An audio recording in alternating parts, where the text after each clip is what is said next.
Hello everyone, सभी को नमस्कार जोहार। मैं घनश्याम कुमार आप सबों का पूनम एकेडमी के शिक्षा मंच में स्वागत करते हैं। तो चलिए, आज जो हम लोग देख रहे थे जेटेट का क्लास देख रहे थे, जिसके अंतर्गत आज हम लोग पॉलिटी का क्लास देखने वाले हैं, यानी कि एसएसटी में, यानी कि आपका एसएसटी पेपर 2 है, तो जिसमें आपको क्वेश्चन पूछा जाएगा। कितना क्वेश्चन पूछा जाएगा? तो 50 क्वेश्चन पूछा जाएगा। कितना? तो 50 क्वेश्चन पूछा जाएगा एसएसटी के अंतर्गत, यानी कि पेपर 2 में। किसमें? तो पेपर 2 में, यानी कि 6 to 8 के लिए। कितना? तो 6 to 8 के लिए एसएसटी का ये क्लास है, जिसके अंतर्गत आज हम लोग पॉलिटी को देखने वाले हैं। क्या? हम लोग पॉलिटी का क्लास को देखने वाले हैं। तो चलिए, आज का क्लास को शुरू करते हैं। और अगर आपके पास फ़ोन हो और आपके पास कॉपी होना चाहिए, साथ ही आपके पास एक पेन होना चाहिए। तो चलिए, क्लास को शुरू करते हैं।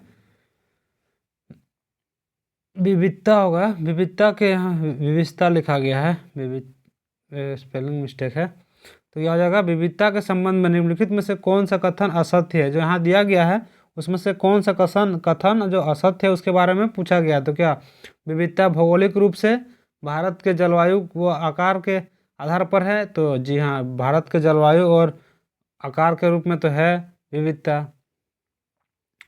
साथ ही और क्या बोला गया है? तो ऑप्शन नंबर 2 क्या बोला गया है? ऑप्शन नंबर 2 बोला गया है कि भारत विश्व में सबसे अधिक सांस्कृतिक विविधता वाला देश है।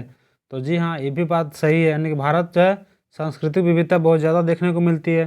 नेक्स्ट क्वेश्चन है, भारत में विविधता एकलवादी सोच वाली है। तो ये तो हमारा गलत लग रहा है, ऐसा कुछ नहीं, हमारा बहुवादी सोच वाली है। नेक्स्ट क्वेश्चन है, भारत में विविधता संरचनात्मक और रचनात्मक रूप से है। तो ये हमारा सही है, यानी कि संरचनात्मक और रचनात्मक रूप से है। तो हमारा क्या हो जाएगा? असत्य पूछा है तो ऑप्शन नंबर 1 इसका करेक्ट आंसर हो जाएगा, यानी कि सही है। नेक्स्ट क्वेश्चन है क्वेश्चन नंबर 2, भारत में सांप्रदायिक के संदर्भ में कौन सा कथन असत्य है? यानी कि सांप्रदायिक के संबंध में कौन सा कथन असत्य है वो पूछा जा रहा है। तो कौन सा हो जाएगा? तो क्या सांप्रदायिकता का एक आधार जाति व धर्म है? तो जी हाँ, ये तो बिल्कुल सही है।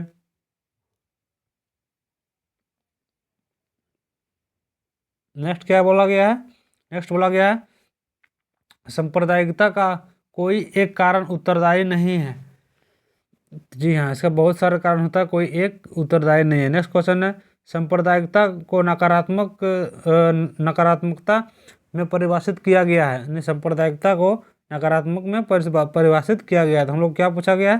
तो हम लोग को असत्य पूछा गया है। तो हम लोग का इसमें से असत्य कौन सा है? तो चलिए देखते हैं। तो सांप्रदायिकता का मूल कारण राजनीतिक इच्छा शक्ति है। तो ये हमारा गलत लग रहा है, ऐसा कुछ नहीं है कि मूल कारण राजनीतिक इच्छा शक्ति हो सकता है, कुछ भी हो सकता है। ठीक है, नेक्स्ट क्वेश्चन है क्वेश्चन नंबर 3, भारतीय समाज पूर्ण रूप से आधुनिक नहीं हो पाया है। यानी भारतीय समाज पूर्ण रूप से आधुनिक नहीं हो पाया है, क्यों?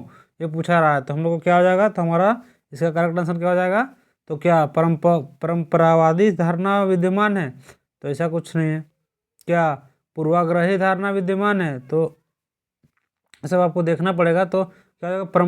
परंपरावादी धारणा विद्यमान है। तो परंपरावादी तो है, हम लोग एक हिसाब से अगर देखा जाए तो हम लोग का पुराना पूर्वजों के हिसाब से उसी को ना हम लोग मानते आ रहे हैं। कुछ भी कुछ होता है तो ऐसे हुआ करने लगता है, यानी कि ये चीज़ नहीं होना चाहिए था, ये चीज़ उसके खिलाफ है। तो इस तरीके का हमारा समाज है।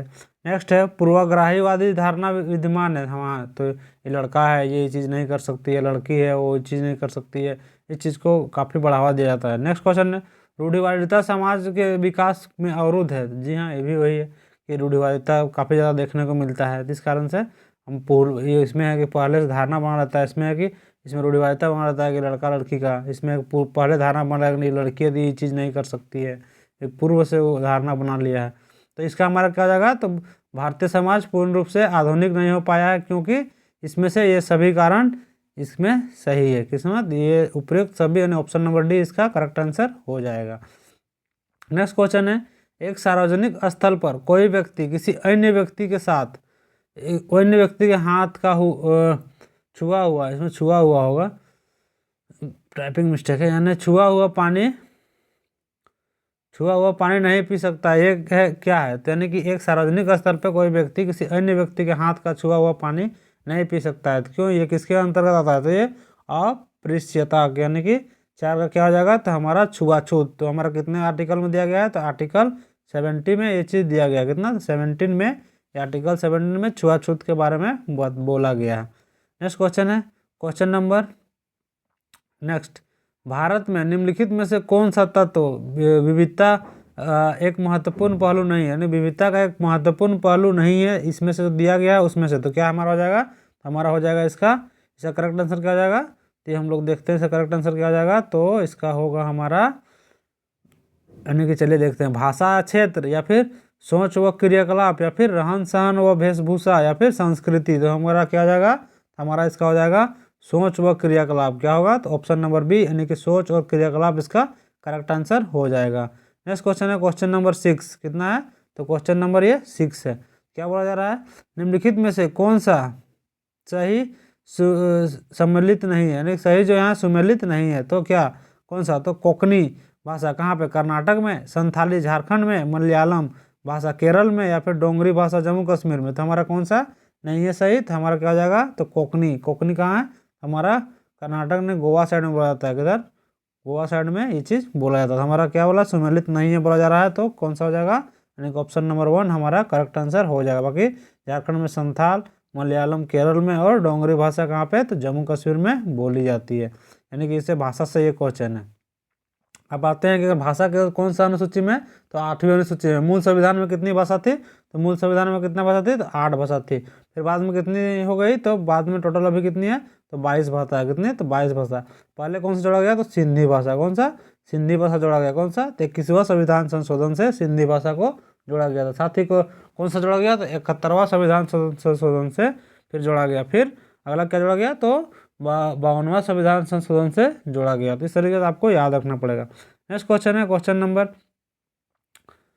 8वीं अनुसूची का संबंध, मतलब 8वीं अनुसूची का संबंध किससे है, तो चीज़ पूछा गया था, 8वीं अनुसूची का संबंध किससे है, तभी हम इसका आंसर बताए थे, यानी 8वीं अनुसूची का संबंध किससे है था, अभी जस्ट हम लोग देखे थे इसका करेक्ट आंसर, तो क्या था इसका, तो 8वीं अनुसूची का हमारा करेक्ट आंसर था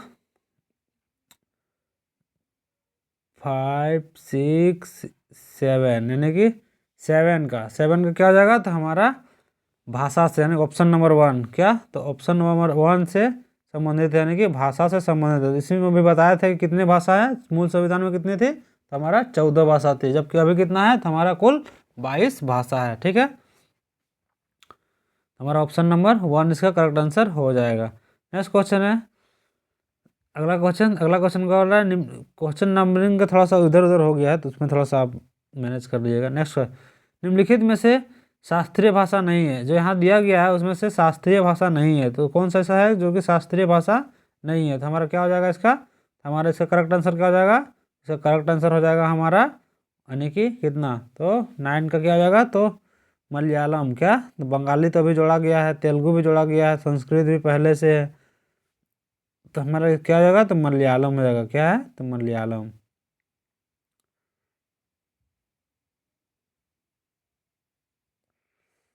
इसमें से हमारा नहीं, मलयालम तो है हमारा, इस जो अभी हाल फिलहाल में जोड़ा गया है ना, उसको नहीं बोला गया है, यानी कि बंगाली हो जाएगा, क्या हो जाएगा, बंगाली इसका हो जाएगा, मलयालम तो जोड़ा गया है।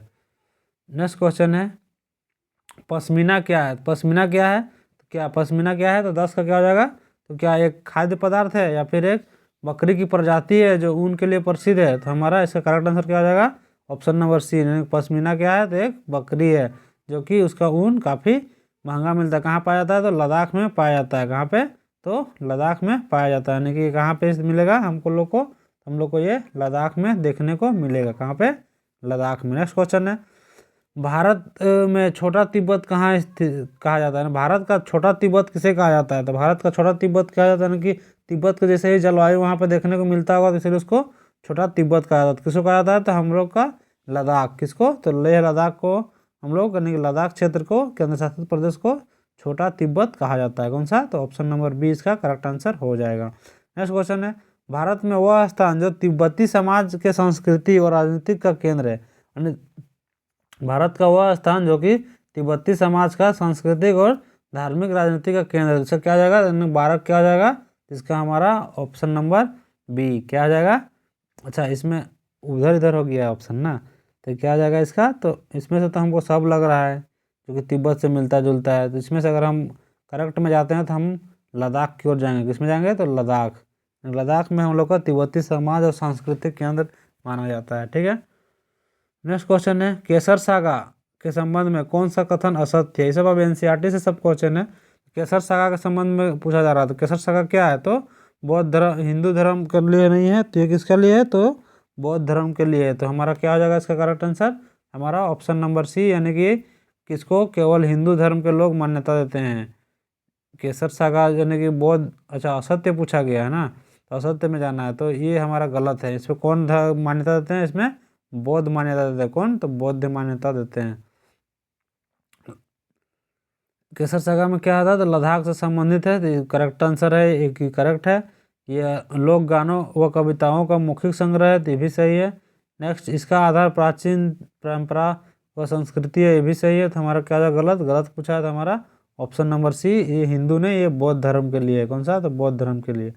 नेक्स्ट क्वेश्चन है क्वेश्चन नंबर 14, भारत में सबसे पहले अरब व्यापारी किस स्थान पर आए थे। यानी भारत में सबसे पहले जो अरब व्यापारी है वो कौन सा स्थान पे आए थे, वो पूछ रहा है। तो कहाँ पे आए थे, तो उत्तर पश्चिम भारत में आए थे। कहाँ पे, तो उत्तर पश्चिम भारत में सबसे पहले अरब व्यापारी आए थे। ठीक है, नेक्स्ट क्वेश्चन है भारत में ईसाई धर्म सबसे पहले किसके द्वारा लाया गया था ना। भारत में ईसाई धर्म सबसे पहले किसके द्वारा लाया गया था, तो इसका करेक्ट आंसर क्या हो जाएगा, तो आपको सबको पता होगा सेंट थॉमस। कौन, तो सेंट थॉमस के द्वारा भारत में ईसाई धर्म लाया गया था। ये पूछा गया कि कोलंबस किससे खोज किया था, तो अमेरिका का खोज किया था कोलंबस से। भारत तक कौन किया था, तो वास्को डिगामा किया था। नेक्स्ट क्वेश्चन है भारत की खोज कब की थी, यानी कि भारत की खोज कब और कब किया गया था, किसके द्वारा, तो 1498 ईस्वी में कौन किया था, तो वास्को डिगामा किया था। कौन, तो वास्को डिगामा, और 1498 ईस्वी में भारत की खोज किए थे। नेक्स्ट क्वेश्चन है केरलवासी मछली पकड़ने के लिए जिस जाल का प्रयोग करते हैं उसे क्या कहते हैं। यानी केरल का जो लोग है उसको एक मछली का पकड़ने के लिए जाल का जो उपयोग करते हैं उसको क्या कहते हैं, उसको चीनी वाला जाल कहते हैं। कौन सी, चीनी वाला जाल कहते हैं। 17 क्या हो जाएगा, 17 का हमारा एक आंसर रहेगा, ना कि चाइना वाला जाल कहते हैं। क्या, तो चीनी वाला जाल कहते हैं। नेक्स्ट क्वेश्चन है क्वेश्चन नंबर 15, केरलवासी मछली तलने के लिए जिस बर्तन का प्रयोग करते हैं उसे क्या कहा जाता है, तो उसे चीना चट्टी कहा जाता है। किसमें है चीना चट्टी, तो हमारा ऑप्शन नंबर बी, यानी कि हमारा क्या कहा जाता है, तो वो हमारा चीना चट्टी के नाम से जाना था। क्या, तो चीना पट्टी नहीं, चीना चट्टी होगा। ठीक है, क्या आंसर होगा, ऑप्शन नंबर बी इसका करेक्ट आंसर हो जाएगा। नेक्स्ट क्वेश्चन है निम्नलिखित कथनों पर विचार कीजिए और सत्य कथन पर चयन कीजिए। तो क्या हो जाएगा, तो हमारा द लॉर्ड चेंस कहानी का संग्रह, या फिर इसे ऑप्शन थोड़ा इधर उधर हो गया है, थोड़ा मैनेज कर लीजिएगा। अगर क्या है, इस कहानी की रचना पाउली सेनगुप्ता ने की थी। यह कहानी दो बालकों समीर 1 और समीर 2 की विविधता को बताता है। उपरोक्त सभी, लेकिन 19 का क्या हो जाएगा, तो 19 का थोड़ा सा सभी हो जाएगा इसमें से, यानी कि जो द लॉर्ड्स चेंजर्ड एक कहानी का संग्रह है, उसमें अगर बुक से पूछा गया है क्वेश्चन है, तो इसको आपको पढ़ना पड़ेगा, तब जाकर आपको एनसीईआरटी पढ़िएगा, तब जाकर आपको इससे समझ में आएगा। तो इस क्वेश्चन को छोड़ देते हैं। नेक्स्ट क्वेश्चन है भारत एक खोज डिस्कवरी ऑफ इंडिया के लेखक कौन है, यानी कि ऑप्शन नंबर क्वेश्चन नंबर 20, यानी डिस्कवरी ऑफ इंडिया बुक के लेखक कौन है, तो हम लोग जानते हैं कौन है, तो हमारा पंडित जवाहरलाल नेहरू, यानी कि 20 का क्या हो जाएगा, तो 20 का बी हो जाएगा। क्या हो जाएगा, तो 20 का बी हमारा।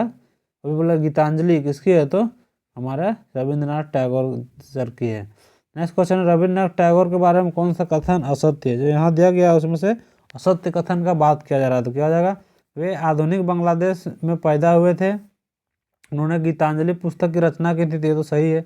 भारत का राष्ट्रीय गान जन गण मन उनके द्वारा रचित है, ये भी सही है। बांग्लादेश का राष्ट्रीय गीत उनके द्वारा प्रस्तुत किया गया है, तो हमारा ये सब तो सही लग रहा है, यानी कि हमारा गलत क्या लग रहा है, तो हमारा गलत लग रहा है कौन सा, तो हमारा ये आपको 11 नहीं है, हमारा 21 है। कितना, 21 नंबर क्वेश्चन है, तो 21 का क्या हो जाएगा, तो ऑप्शन नंबर 1 हमारा गलत है, यानी कि वे आधुनिक बांग्लादेश में पैदा हुए थे, ये चीज़ गलत है। नेक्स्ट क्वेश्चन है क्वेश्चन नंबर 22, धर्म के संदर्भ में निम्नलिखित में से कौन सा कथन असत्य है, यानी धर्म के संबंध में कौन सा जो कथन है वो असत्य दिया गया है, तो कौन सा कथन असत्य है, तो चलिए देखते हैं। यानी कि विश्व में मुख्यतः 5 धर्म हैं, अच्छा, विश्व में मुख्यतः केवल 5 धर्म हैं। ठीक है। नेक्स्ट क्वेश्चन, नेक्स्ट क्या कर रहा है, भारत में 6 अल्पसंख्यक धर्म शामिल हैं। अगला है मुस्लिम धर्म भी अल्पसंख्यक धर्म सम्मिलित है, यानी भारत में सभी धर्मों को समान महत्व दिया जाता है। तो कौन सा कथन असत्य है उसके बारे में, यानी कि हमारा ऑप्शन नंबर डी तो इसमें से होगा ही नहीं। अगला क्या है, मुस्लिम धर्म भी अल्पसंख्यक धर्म में सम्मिलित है, ये भी सही है। भारत में 6 अल्पसंख्यक धर्म शामिल है, यानी कि ये भी सही है। तो हमारा क्या हो जाएगा, विश्व में मुख्यतः 5, यानी विश्व में तो बहुत ज़्यादा होगा, तो हमारा यही हमारा गलत आंसर है। यानी भारत का पूछा 6 तो सही है, तो विश्व में कहाँ से 5 होगा जब भारत में 6 है। तो नेक्स्ट क्वेश्चन है question number 23। Doctor Bhimrao Ambedkar पर के संबंध में कौन सा कथन असत्य है, नहीं भीमराव अम्बेडकर के बारे में कौन सा कथन असत्य कहा गया वो चीज़ है। तो क्या है, उन्होंने भारतीय संविधान को जनक कहा जाता है उन्हें, तो ये बात तो बिल्कुल सही है। उनका जन्म स्थान महाराष्ट्र में हुआ है, तो ये भी लगभग लगभग हम लोग को सही लग रहा है। मैं ये तो हम लोग को गलत लग रहा है, महाराष्ट्र में नहीं हुआ था, मध्य प्रदेश हो सकता है। नेक्स्ट क्वेश्चन है, उनका भारत के दलितों का मसीहा माना जाता है, ये तो सही है। नेक्स्ट है, वह महार जाति से संबंधित है, तो ऑप्शन के अकॉर्डिंग भी जा सकते हैं हम लोग, तो ये तो पूरा करेक्ट सही है, ये भी सही है। तो हमारा महाराष्ट्र ही हम लोग को महाराष्ट्र वाला ही गलत लग रहा था, हमारा ये हमारा करेक्ट आंसर यही हो जाएगा, यानी असत्य पूछा है। नेक्स्ट क्वेश्चन है, डॉक्टर अम्बेडकर का योगदान नहीं था, यानी कौन सा चीज़ में उनका योगदान नहीं था, तो बौद्ध धर्म के प्रचार के लिए, तो वो तो बौद्ध धर्म बाद में अपना लिए थे मरने के पहले। अगला क्या है, वो संविधान के निर्माण में तो भी दलित के उत्थान में थे, ये भी सही है। तो हमारा क्या आ जाएगा, तो 24 का यानी कि डी, यानी इनमें से जो दिया गया है वो कोई भी नहीं था पूछा गया, तो इसमें से सब है, यानी कि नहीं था में, तो हमारा डी आंसर हो जाएगा। नेक्स्ट क्वेश्चन है क्वेश्चन नंबर 25। भीमराव अम्बेडकर ने भारतीय संविधान के मौलिक अधिकारों को संविधान की आत्मा कहा है, यानी कि जो मौलिक अधिकार है उनको संविधान की आत्मा कहा है, तो किसको कहा है, तो वही चीज़ हम लोग को पूछा जा रहा है। तो कितना को कहा है, तो आर्टिकल 32 को कहा है, कितना को, तो आर्टिकल 32 को कहा है। 25 से क्या जाएगा, तो 25 का हमारा संवैधानिक उपचारों का अधिकार, जिसमें हम लोग रीट जारी कर सकते हैं, हाई कोर्ट सुप्रीम कोर्ट, इस तरीके का कहानी है इसका। तो ये रहा हमारा कुछ आज का 25 क्वेश्चन का सेट, जो किसके लिए है, तो झारखंड टेट के लिए है, यानी कि झारखंड टेट का अगर आप एग्जाम की तैयारी कर रहे हैं तो ये झारखंड टेट के अंतर्गत पॉलिटी है, पॉलिटी का क्लास। साथ ही आप अगर कोई भी वन डे एग्जाम तैयारी करते होंगे एसएससी रेलवे, तो उसमें आपको टीचिंग से रिलेटेड जो भी एमआरएस टीजीटी पीजीटी हो, तो उसमें अगर आपको अगर पॉलिटी पढ़ना है तो उसके उसके लिए भी एक क्लास इंपॉर्टेंट होने वाला है। तो चलिए फिर मिलते हैं नेक्स्ट सेशन के साथ, तभी के लिए इतना ही। तो अभी के लिए बाय बाय, जय हिंद, वंदे मातरम।